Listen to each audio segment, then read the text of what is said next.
Hello guys, ஒடிசாவில் வந்து புதைச்ச பணத்தை எடுத்துகிட்டு வந்து 2 மாதம் முன்னாடி இறந்த பணத்தை எடுத்துகிட்டு வந்து பேங்க்கில் காட்டி எனக்கு பணம் வேணும்னு சொன்ன ஒரு சம்பவம் நடந்திருக்கு. அதை பற்றி ஃபுல்லாக பார்க்கலாம். வீடியோவை ஸ்கிப் பண்ணாமல் பாருங்கள்.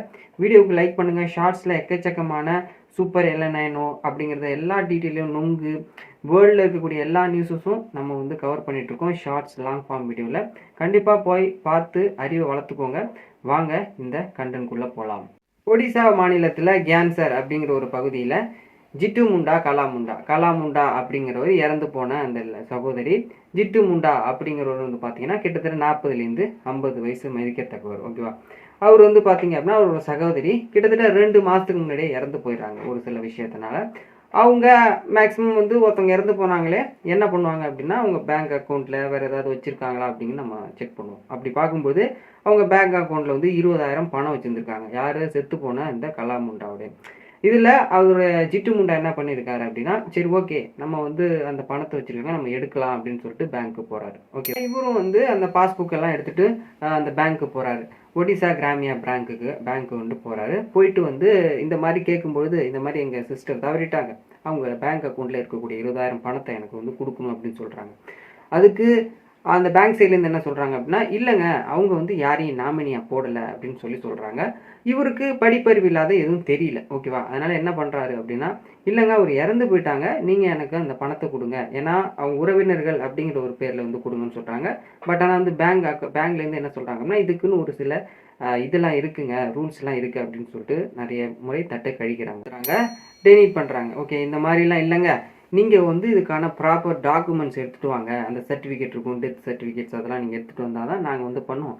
ஏன்னா இதுமாரி நிறைய சம்பவங்கள் நடந்திருக்கு. ஏன்னா செத்து போயிட்டு தான் சொல்லிட்டு அவங்களே கொண்டு வந்து அந்த பாஸ்புக் கொண்டு வந்து யாரோடைய ஒரு பாஸ்புக்கை கொண்டு வந்து இவங்க தான் அவங்களுடைய உறவினர்னு சொல்லிட்டு நிறைய முறை இந்த திருட்டுத்தனமான சம்பவங்கள் நடந்திருக்கு அப்படின்னு சொல்லிட்டு புரிய வைக்கிறாங்க பேங்க் சைட்லேருந்து. அது மட்டும் இல்லாமல் பேங்க் சைட்லேருந்து நிறைய சொல்கிறாங்க, நீங்கள் வேணால் அவங்கள போய் அழைச்சிட்டு வாங்க அப்படின்னு சொல்லிட்டு சொல்கிறாங்க.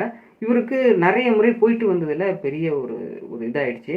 அதனால் என்ன பண்ணார், அவருக்கு ஐ திங்க் அவேர்னஸ் இல்லை, என்ன பண்ணணும் அப்படிங்கிற யார்ட்டையும் வந்து கேட்குற மாதிரி அந்த மாதிரி ஒரு ஐடியாவே இல்லாதனால வேறு வழி இல்லாமல் என்ன பண்ணலாம் அப்படின்னு யோசிச்சுட்டு அவங்க தோண்டி இருக்கிற இடத்துல போய் புதைச்சாங்களே 2 மாதத்துக்கு முன்னாடி, அதை போய் தோண்டி எடுக்கலான்னு சொல்லி ஒரு ட்ரை பண்ணிட்டு வேறு வழி இல்லாமல் அவர் போகிறதா நமக்கு வந்து அதுக்கு சிட்டு என்ன செய்கிறாரு, ஓகே நம்மக்கிட்ட தான் எந்த எவிடன்ஸுமே இல்லையுமே, பேங்க் சைட்லேருந்து சர்டிஃபிகேட் கேட்குறாங்க, இதை பற்றி தான் நமக்கு எதுவுமே தெரியாது, வேறு என்ன பண்ணலாம், நம்ம வந்து நமக்கு இருக்கிற ஒரே ஆதாரம் நம்ம சகோதரி அவங்க மட்டும்தான், அதனால் நம்ம என்ன செய்யலாம், அவங்கள போய் தோண்டி எடுத்துடலாம் அப்படின்னு சொல்லிட்டு போய் அவங்க புதைச்ச இடத்துல போய் தோண்டி எடுக்க ஆரம்பிச்சிடுறாரு. கொஞ்சம் கொஞ்சமாக தோண்டி எடுத்துகிட்டு அவர் பட்டே என்ன பண்ணுறாரு, அவங்க அந்த 2 மாதம் உங்களுக்கு அந்த இதில் கடந்தாலே எப்படி இருக்கும் அந்த உடல் எப்படிங்கிறது உங்களுக்கே தெரியும், நான் சொல்ல விரும்பலை. பட் ஆனால் ஃபோட்டோஸில் வேணால் பார்த்துக்கோங்க, பேக்கில் கொடுக்குறேன். அவர் வந்து தூக்கி அப்படியே தோளில் வச்சுட்டு அப்படியே வராரு. மேலே இருக்கக்கூடிய அந்த பாதி பார்ட்டை மட்டும் ஒரு சாக்கு பையை கட்டி அதை மட்டும் வச்சுருக்காரு. மீதி இதுக்கு சாக்கு பை கிடைக்கல. ஏன்னா அவர் வந்து அந்த பணத்தை, ஏன்னா பேங்க்குங்கிறது 3-4 மணி தான் இருக்கும், எப்படியாவது நம்ம போய் ஆகணும் அப்படிங்கிற ஒரு தாட்டில் வந்து போகிறாரு.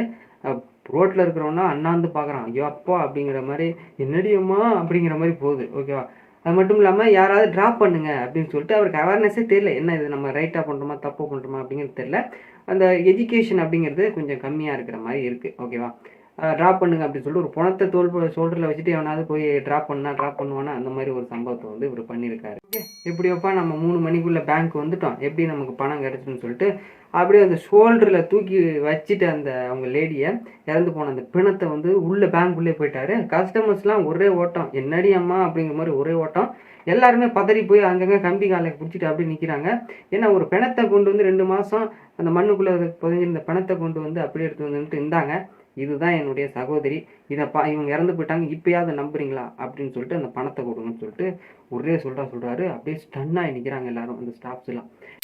வேறு வழி இல்லாமல் என்ன செய்கிறாரு, பேங்க் மேனேஜர் வந்து பார்த்துட்டு ஐயோயோ அப்படின்னு சொல்லிட்டு என்ன போலீஸுக்கு இன்ஃபர்மேஷன் கொடுத்துட்டாரு. இந்த மாதிரி வந்து ஒருத்தர் பணத்தை வச்சுட்டு வந்து என்கிட்ட வந்து இந்த மாதிரி பணம் கேட்குறாருங்க இந்த மாதிரி அப்படின்னு சொன்னதுனால உடனே போலீஸ் வந்து இன்வெஸ்டிகேஷன் பண்ணுறாங்க. அப்போ தான் புரியுது உண்மைத்தன்மை, இவருக்கு வந்து கொஞ்சம் அவேர்னஸ் இல்லை, அந்த வெளி உலகம் பற்றி அவேர்னஸ் இல்லை அப்படின்னு சொல்லிட்டு அவர்கிட்ட அந்த கன்வின்ஸை வந்து சொல்கிறாங்க. பேங்க் மேனேஜர்கிட்ட இந்த மாதிரி நடந்திருக்கு இல்லையா, இதை வந்து கன்வின்ஸ் பண்ணி மேபி ஏதாவது ஒரு பண்ண முடியுமா அப்படிங்கிற மாதிரி சொல்லிட்டு சொல்கிறாங்க. ஓகேறாங்க அப்படின்னா இவருக்கு வந்து லேக் ஆஃப் அவேர்னஸ் எதுவும் கிடையாது. அதனால் வந்து இவருக்கு என்ன பண்ணணும்னு தெரியல. இவர் படிச்சிருந்தா கொஞ்சம் இதெல்லாம் சர்டிஃபிகேட்ஸு ஒரு சில எவிடன்ஸ்லாம் கேட்டால் கொடுத்துருக்கலாம் அப்படின்னு நினச்சிருப்பாரு. பட் ஆனால் அவருக்கு எதுவுமே படிக்காதனால வேறு வழி இல்லாமல் புதைச்சிருந்த பணத்தை எடுத்துகிட்டு வந்து கொடுத்துருக்காரு. அதனால வந்து நமக்கு இவருக்கு கொஞ்சம் கைட் பண்ணி இன்ஃபர்மேஷன் கொஞ்சம் சொல்லி கொடுக்குன்னு சொல்லிட்டு போலீஸ் நல்லதே பண்ண. போலீஸ் என்ன சொல்கிறாங்க, ஜிட்டு நீங்கள் வந்து போய் இந்த பாடி எங்கே தோண்டி எடுத்தீங்களோ அங்கேயே புதைச்சிருங்க. நான் வந்து பேங்க் சைட்லேருந்து பேசியிருக்கேன். உங்களுக்கு என்ன விதமான நடவடிக்கை எடுக்கப்படும், உங்களுடைய பணத்தை கண்டிப்பாக மீட்டெடுக்கிறதுக்கான எல்லா சாத்தியக்கூறுகளும் இங்கே இருக்குது. அதனால் இதை போய் நீங்கள் பண்ணிட்டு வந்துடுங்க அப்படின்னு சொல்லிட்டு போலீஸ் வந்து அவருக்கு ஒரு வாக்குறுதி கொடுக்குறாங்க. இவரும் வந்து ஜிட்டு போய் அந்த பணத்தை வந்து போச்சுட்டு ரிட்டர்ன் வராரு. போலீஸ் வந்து அந்த டாக்குமெண்ட்ஸு எல்லாமே வந்து ரெடி பண்ணி கொடுக்குறாங்க. ரெடி பண்ணி கொடுத்துட்டு என்ன அப்படின்னா இதெல்லாம் கொடுத்தோடனே அவங்களுக்கு வந்து பணம் கிடைக்கிறதுக்கான வழிவகைகள் எல்லாமே பண்ணி கொடுக்குறாங்க. ஓகேவா? இது இவ்வளோ கண்டென்ட் நான் பேசுனதுக்கான ரீசன் என்ன அப்படின்னா ஜஸ்ட் ஒரு அவேர்னஸுக்கு தான். ஏன்னா வந்து எனக்கு ஒரு பக்கம் எப்படின்னா பேங்க் சைட்லையும் கொஞ்சம் தவறுதல் நிறைய நடக்கும். ஏன்னா ஒரு சின்ன செலான் நம்ம ஃபில் பண்ணாலே இது தப்பு இருக்குது, டேட்டு தப்பாக இருக்குது, நேம் சேஞ்ச் இருக்குது, நேமில் இப்படி சைன் போட்டிருக்கீங்க அப்படி சைன் போட்டிருக்கீங்க அப்படின்னு சொல்லிட்டு நிறைய ஒரு லேக் ஆஃப் உங்களுக்கு வந்து நிறைய ஒரு மண்டவலி உண்டு பண்ணுவாங்க. ஆனால் இவங்க கேட்டதும் ஒரு பக்கம் திருட்டு பயல இருக்கானோ அப்படிங்கிறதுக்கான ஒரு ரீசன் கேட்குறேன். திருட்டு பயல இருக்கானோ அதனால் நீங்கள் ப்ராப்பரான எவிடன்ஸ் கொடுங்கன்னு சொன்னது பேங்க் சைட்லேருந்து ஒரு பக்கம் நல்லது. ஒரு பக்கம் இந்த ஜிட்டுவுக்கு அவேர்னஸ் இல்லை. அப்போ ரெண்டு பக்கம் பார்க்கும்போது ரெண்டு பக்கமும் தவறு இருக்குது. ஓகேவா? அதனால் எஜுகேஷன் ரொம்ப முக்கியம் அப்படிங்கிறத இந்த மூலயமா நம்ம தெரிஞ்சுக்கிறோம். நிறைய கேளுங்க, யார்கிட்டையாக இருந்தாலும் நிறைய கேளுங்க. அதுக்கு முன்னாடியே அவசரமாக நீங்கள் எதுவும் வார்த்தையை விடாதீங்க. ஏன்னா நீங்கள் வார்த்தையை விடும்போது உங்களுக்கு எல்லாமே தெரியுமா அப்படிங்கிறது நீங்கள் யோசிச்சு விடணும். இப்போ நீங்கள் ஏதோ வார்த்தை விடுறீங்க அப்படின்னா தப்பு ஏதாவது இருக்குது அப்படின்னா நம்மளால் அதுக்கப்புறம் பேச முடியாது. நிறைய யார் என்ன சொல்கிறாங்க, அதை பற்றி என்ன இருக்குங்கிறத முதல்ல மைண்டில் எடுத்துக்கோங்க. அதுக்கப்புறம் அது நல்லது எது தப்புன்னு சொல்லிட்டு அதுக்கப்புறம் வார்த்தை விடுங்க. இதுக்கும் சம்மந்தமே இல்லையாப்பா நீ சொல்கிறது அப்படின்னா சம்மந்தம் படுத்துகிறவங்களுக்கு கண்டிப்பாக தெரியும். வீடியோ பிடிச்சா லைக் பண்ணுங்கள், ஷேர் பண்ணுங்கள். நெக்ஸ்ட் வீடியோவில் பார்க்கலாம். தேங்க்ஸ் ஃபார் வாட்சிங்.